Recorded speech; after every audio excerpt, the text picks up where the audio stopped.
राधा जी की बात हो और कृष्ण का जिक्र ना हो, ऐसा तो हो ही नहीं सकता, क्योंकि राधा और कृष्ण हमेशा से दोनों एक साथ रहे हैं। वैसे तो राधा कृष्ण का प्रेम बहुत टाइम से चला आ रहा है, पर द्वापर युग में जब भगवान नारायण ने कृष्ण रूपी अवतार लिया तो संसार को प्रेम का सही अर्थ समझाने के लिए कृष्ण की ही अंश राधा ने यमुना के निकट रावल ग्राम में वृषभान और कीर्ति के यहाँ राधा रूप में जन्म लिया। और जन्म के साथ ही राधा और कृष्ण की प्रेम कहानी शुरू हो जाती है। लेकिन ऐसी क्या प्रॉब्लम आ जाती है जिससे राधा को कृष्ण जी के गुस्से का सामना करना पड़ता है, और कृष्ण क्यों अपनी बांसुरी को तोड़ देते हैं? अब इस वीडियो में जानेंगे इन सब सवालों के जवाब। कहा जाता है राधा जी जन्म से अंधी थी और स्वर्ग लोक से ये वचन लेकर ही धरती पे आई थी, जब कृष्ण जी उनको देखेंगे तभी वो पूरे संसार को देखेंगी।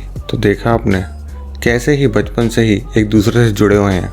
बचपन से ही कृष्ण अपनी बांसुरी और लीलाओं की धुन से पूरे बरसाना वासियों का मन मोहित करते रहते हैं। कृष्ण को अपने जीवन में राधा और बांसुरी दो ही सबसे प्रिय थे, जो आपस में एक दूसरे से बहुत गहराई से जुड़े थे। जब कृष्ण जी बांसुरी बजाते थे, राधा जी दौड़ी चली आती थी और बांसुरी की धुन में मग्न रहती, जो उनके प्रेम को और बढ़ाता गया। वो यमुना नदी के तट पर बैठकर घंटों समय व्यतीत करते थे, पर उनका ये अच्छा वक्त कुछ समय के लिए था।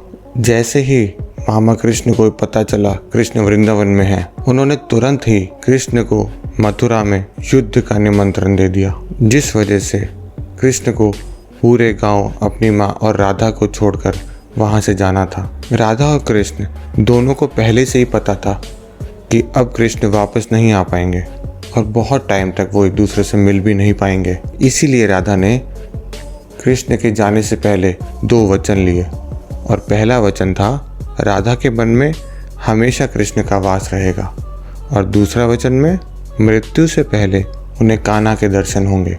ये दोनों वचन देने के बाद कृष्ण जी को पता था राधा उनके जाने के बाद बहुत रोएंगी।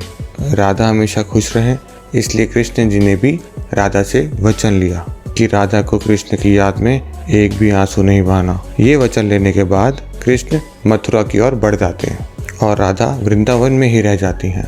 इसके बाद मथुरा जाकर कृष्ण ने कंस का वध किया और अपने माता पिता देवकी वासुदेव को मुक्त करवाया, और फिर उन्होंने मथुरा से आगे बढ़कर प्रजा की रक्षा के लिए द्वारका नगरी की स्थापना की, जिसके बाद से उन्हें द्वारकाधीश कहा गया।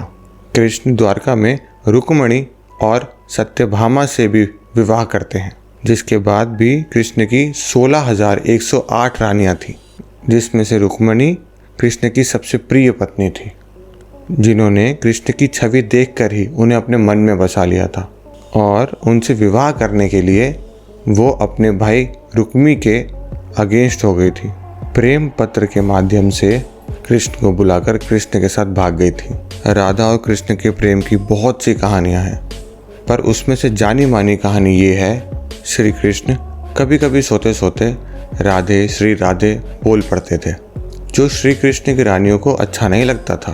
तब रुक्मणी ने श्री कृष्ण जी से कहा, प्रेम तो हम भी आपसे करते हैं, लेकिन राधा जी में ऐसा क्या है जो आप सोते सोते भी उनका नाम लेते हैं?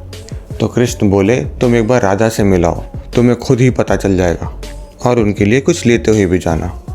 जिसके बाद रुक्मणी राधा जी के लिए बहुत गर्म दूध लेके जाती हैं और राधा के घर पहुंचती हैं, जहां वो एक सुंदर स्त्री को खड़ा देखती हैं और उनसे पूछती हैं, क्या आप ही राधा हो? तो वो कहती हैं, नहीं, मैं राधा नहीं, मैं उनकी सेविका हूँ। राधा रानी तो 7 द्वार के अंदर मिलेंगी। तो रुक्मणी जी एक एक करके सभी दरवाजों को पार करती जाती हैं। जब वो उनके रूम में पहुँचती हैं, तब उन्हें पता चलता है कि राधा जी कई रातों से जाग रही हैं और सिर्फ कृष्ण जी का ही नाम ले रही हैं, और अभी अभी ही वो सोई हैं।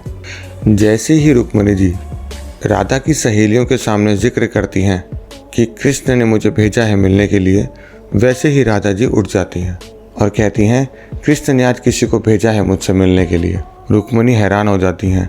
कृष्ण जी का नाम लेने से ही राधा एकदम से उठ गई। जैसे ही राधा जी को पता चलता है कि कृष्ण जी ने प्रसाद भेजा उनके लिए, तो वैसे ही वो रुक्मणी जी से गर्म दूध लेके पी जाती हैं।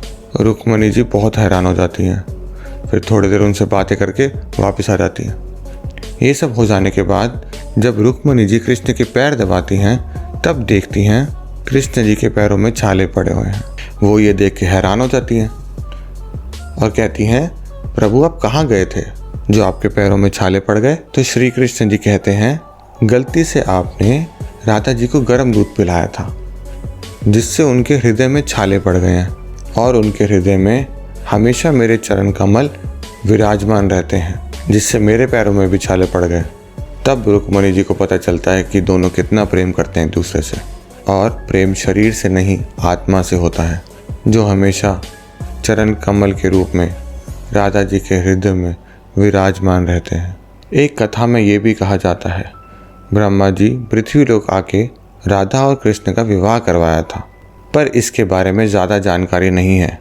राधा भी वृंदावन में कृष्ण की भक्ति के साथ अपना जीवन व्यतीत करने लगती हैं और कहा जाता है यादव पुत्र अभिमन्यु या आयन से उनका विवाह हुआ था, पर अभिमन्यु को महर्षि दधीची का श्राप था कि अगर वो राधा को छुएगा तो भस्म हो जाएगा।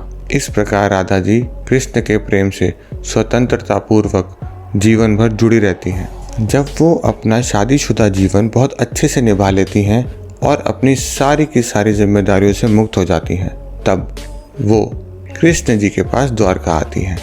जब वो एक दूसरे से मिले तो कुछ नहीं बोले, घंटों घंटों तक बिना कुछ बोले वो एक दूसरे से बातें करते रहे।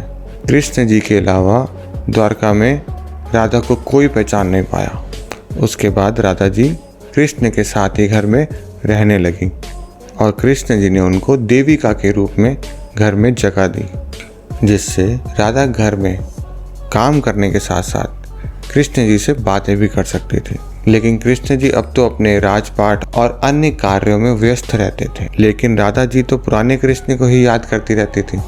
जब वो पुराने वाले कृष्ण से नहीं मिल पा रही थी तो वो और परेशान रहने लगी और उनको डर लगने लगा जो छवि कृष्ण जी की उनके मन में है कहीं वो धुंधली ना हो जाए। इसीलिए राधा जी चुपचाप वहाँ से चली गई और कुछ और समय बिताने के बाद जब राधा जी का अंतिम समय आने लगा तो उन्होंने कृष्ण जी को पुकारा और उनको उनके वचन की याद दिलाई। और जैसे ही राधा जी ने पुकारा, कृष्ण जी दौड़े दौड़े वहाँ चले आए। लेकिन राधा जी को देखकर वो बहुत ज़्यादा दुखी हो गए और कृष्ण जी ने राधा जी से अंतिम समय में कुछ मांगने को कहा और उन्होंने एक ही बात बोली कि वो अपने लास्ट टाइम में कृष्ण जी का वही पुराना रूप देखना चाहती हैं जैसा वो वृंदावन में देखा करती थी। वो उनकी वही मीठी बांसुरी धुन सुनना चाहती हैं।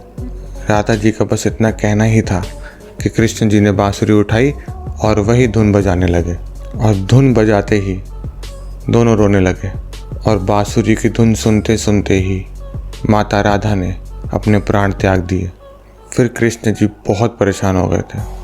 उसके बाद कृष्ण जी ने अपनी बांसुरी भी तोड़ दी। तो ऐसे कृष्ण जी ने राधा जी की मृत्यु के बाद बांसुरी से भी मुंह मोड़ लिया था, क्योंकि बांसुरी और राधा जी का एक अद्भुत रिश्ता था। राधा जी की मृत्यु के बाद कृष्ण जी ने बांसुरी तो क्या, किसी और इंस्ट्रूमेंट को भी हाथ नहीं लगाया। राधा कृष्ण की कहानी के लिए ये भी कहा जाता है, दो जिस्म एक जान, जिनके शरीर अलग थे पर आत्मा एक ही थी। राधा कृष्ण जी के लिए लाइक और कमेंट ज़रूर करें। सब्सक्राइब करना ना भूलें हमारी और वीडियोस के लिए। Thank you.